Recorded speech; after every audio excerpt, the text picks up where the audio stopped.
saving, we are gonna.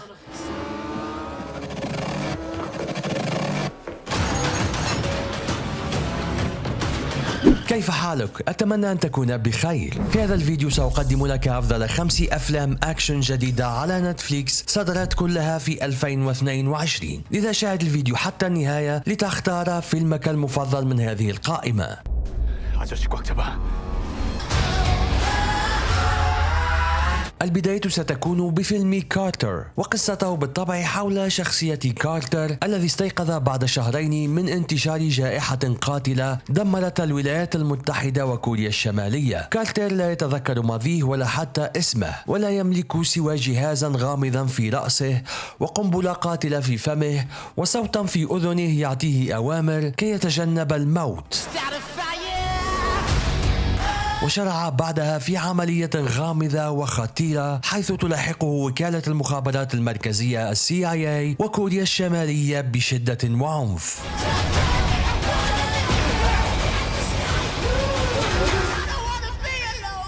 فيلم تشينتاورو من أفلام الأكشن الرائعة على منصة نتفليكس. قصته تدور حول راكب دراجة نارية محترف يدعى رافا يحاول تسوية ديونه بالتعهد بخدماته لمنظمة إجرامية ليصبح ممزقا بين حياته التي يقودها كرجل أمين في الصباح وفي خدمة المنظمة في الليل. في نهاية المطاف هذه الحياة المزدوجة تؤثر عليه ويلجأ إلى المخدرات التي تؤثر على حلمه في أن يكون متسابقا محترفا، وأخيرا يدرك أنه لا يوجد مخرج من هذه الحياة الإجرامية، لكن بمساعدة صديق له يحاول الهروب من عصابة المخدرات، ولسوء حظه تم التعرف عليه من قبل الشرطة وعليه مواجهة الاثنان الآن. ولا تقلق، فهذه المقدمة لا تحرق عليك الفيلم وستستمتع به كثيرا.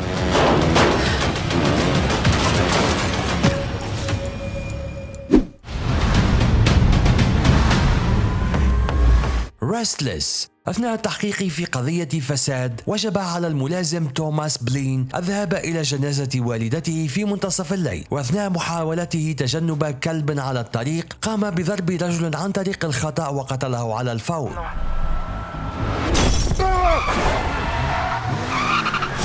توماس الذي كان مذعورا قرر اختفاء الجثة معتقدا أنه بعيدا عن الخطاف، لكنه يجد نفسه في مأزق عندما يبدأ أحد زملائه بالتحقيق في الأمر ويحاول شاهدا غامضا عن الحادث ابتزازه أيضا.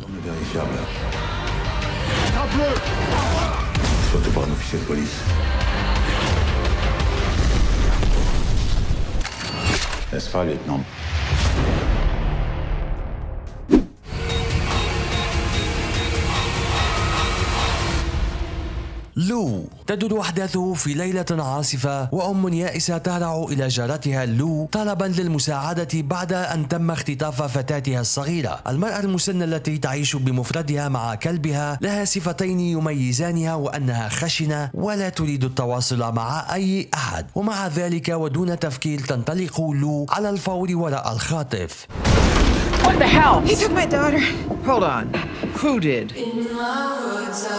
وسريعا ما ستفهم أنها ليست مجرد عجوز بسيطة تحب صيد الغزلان، لكنها أخطر من ذلك، مما جعل فيلم لو بالنسبة لي كأنها نسخة نسائية لفيلم تايكن. We all have a past. We all have secrets.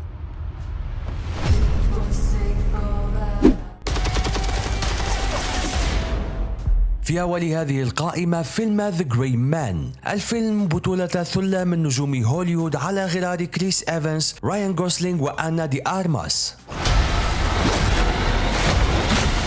قصته حول عميل وكالة المخابرات المركزية السابق كورت، وهو الأكثر مهارة من بين زملائه. يكشف عن غير قصد أسرار الوكالة المظلمة، فيضع زميله السابق السايكوباثي مكافأة على رأسه، والذي عقد العزم على ملاحقته للقضاء عليه.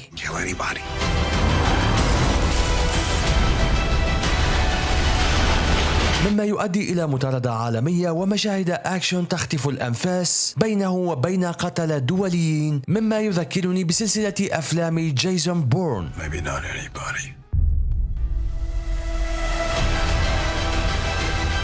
هنا تنتهي القائمة، وأتمنى أن تجد ما تشاهده، وأود منك أن تكتب لي بالأسفل أي فيلم ستشاهد أولا.